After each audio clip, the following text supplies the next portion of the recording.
This is KUGAN CASSIUS for IFL TV, proudly sponsored by Everlast. We're at Tower Bridge here for the open workout, Chisora Pulev 2, this Saturday night from the O2, live on the Zone. I'm joined by Fabio Wardley, who's been in his 14th fight.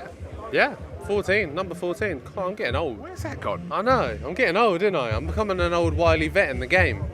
People still come to me like I'm a little novice, and I think, hang on, actually, I've been here for a little while now. It's fun times, mate, fun times.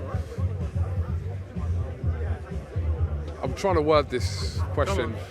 Come on. No, just like from fan perspective, we've seen you in with kind of your Molinas, Webbs, all these kind of guys, but it's at some point, which is coming, that we want to kind of see you now. Well, let's see how good you really are. Oh yeah, 1000%. And that's what this was supposed to be. But we had a good few dropouts on this, which proved. Come here, quickly. Oh no, you're in trouble. No, I just asked. You're in trouble. No, this was good. This is good. Sorry, Fabio. How would you describe the level of opponents that Fabio's been in his 14 fights to date? In comparison to Saturday or just in general? No, in general. I think he's moved very quickly with someone with the experience that he's had in the amateur game. And I think even if he had that experience, even in the professional game, I think he's moving quickly. I mean, this weekend, to the naked eye, people might look at Ibe and say, oh, that's a straightforward job. It's not. He's a good heavyweight. Watch his fight with Jared Anderson. And I think it's a really good fight for him before he goes into the Gorman fight, because that's a real test.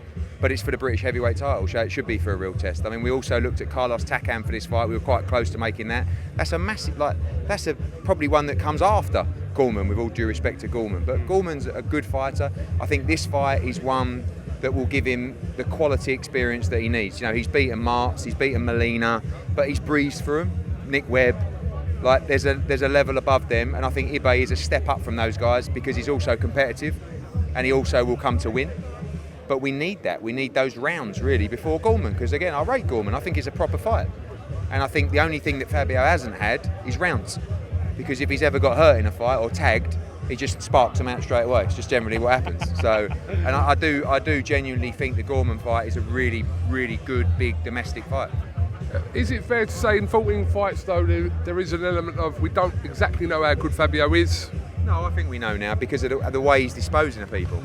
Like, he should be beating the people that he's fighting, but it's the way and the ease that he's doing that. Again, like the Nick Webb fight is a good example. Molina, good example. You know, we know Molina dives around, but he's still, when he fought him, he was more competitive than he is now. And he's still a world title challenger, you know, who's boxed a couple of times for the world heavyweight title. Martz, bit of a gatekeeper, but basically as soon as he was hit, it was over. This will show us more. This will show us more. And part of me wants a tough fight for Fabio, because Gorman will be a tough fight. It won't just be a steamroll job. It will be a good domestic dust-up. And we really need some rounds. But if you can't do the rounds, if you keep steamrolling through people, it's tough. It's a bit like AJ.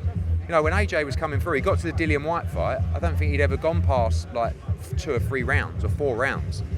Then all of a sudden had a tough fight before the Charles Martin fight. But that Dillian White fight actually gave AJ exactly what he needed at the time. Hopefully, I hope it's not too tough on Saturday, but hopefully this fight will make him think, will make him learn. Because again, like Gorman is probably his Dillian White fight, like it was for AJ at the time. And it is a step up because you're fighting a Brit, and it's the British heavyweight title. Final one from you, 27 years old, 14 fights. Where is he in the gap between kind of that top level gap and where he is? He seems to be somewhere drifting in the middle. Yeah, I mean, look, he's at the moment, I feel like he's British European level. But he's still got to win those fights at that level to prove he is. And that's why the Gorman fight, that's a true British heavyweight title fight.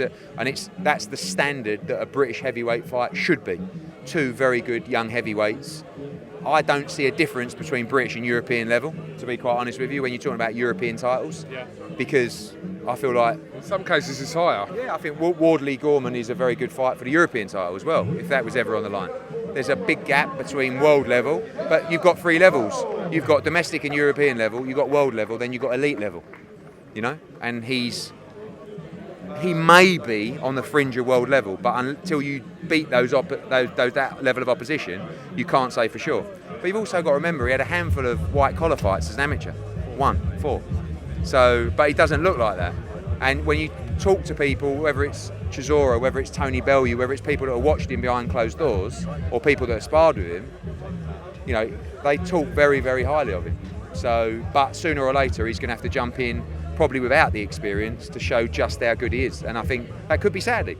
He might have to show that on Saturday. Anything you want to say to Eddie Hearn? You want to ask him for a Rolex or anything before you win your world title or anything like that? I'm good. I'll get my own Rolex, don't worry. The way things are going, he will. You wish a lot of them fighters said that. I'll get my own Rolex. How many do you owe people at the minute? That's good, I like that. I'm over the moon. Cheers, man. Cheers. Sorry, I just saw him coming past and I thought... yeah, your opponent obviously this weekend. We'll see if it's a test or not. When it's been touted as a test for you in the past, you've kind of dispatched them, and then kind of people rethink what they were looking for originally. Yeah. So, but you're hoping you're going to get what, rounds? Do you ever hope for rounds? Yeah, I do. It seems like I say the same old thing every time almost. Oh yeah, I want a test. I want rounds. I want a test. I want rounds. Then I clean them out in a round or two. And then everyone's like, oh, you should do this, you should do that instead. And ultimately, I'm just beating the people that put in front of me. We find a specific opponent that we think will do the job that we need. He'll be challenging, he'll be tough, he'll give me what I want. We picked Daniel Marks before because he was big and strong. We thought, yup, cool, that's someone who's durable. Didn't end up that way. Same with Nick Webb. Good competitive, he came off a great win, he had a great attitude, he was buzzing for the fight. Thought, yup, good, rounds. Nope, cleaned him in a round as well. So at some point, people just have to recognise that I'm just beating these people. That's all it is. It's not that I'm taking easy fights or that I'm just skating through. I'm just beating the people you put in front of me. I'm better than them. That's the bottom line of it.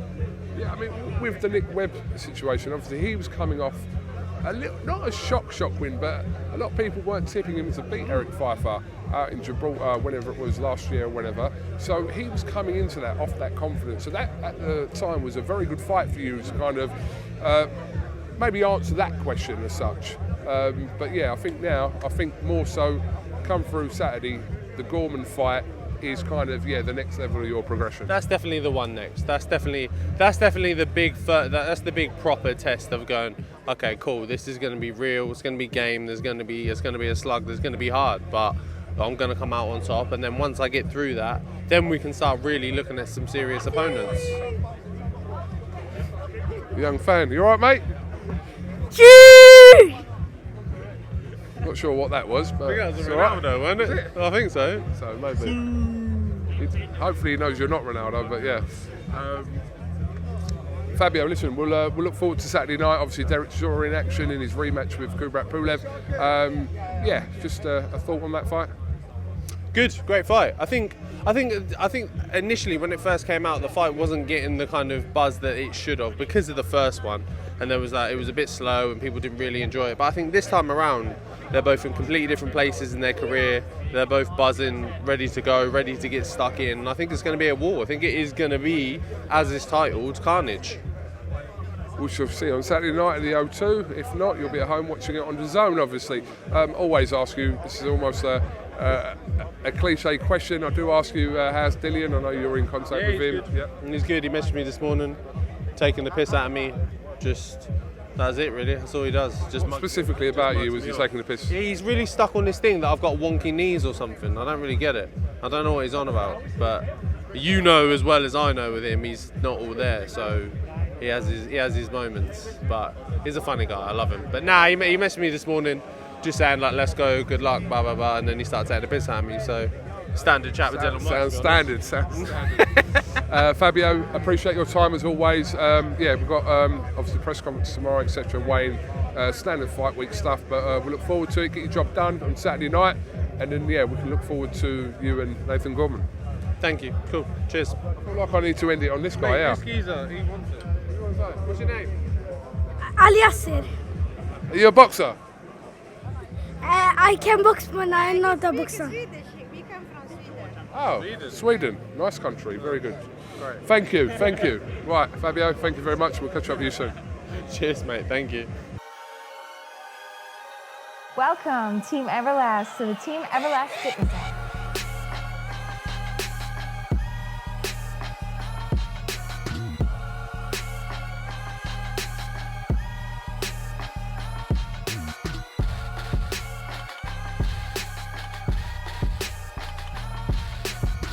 Download the Everlast Fitness app and find your greatness within.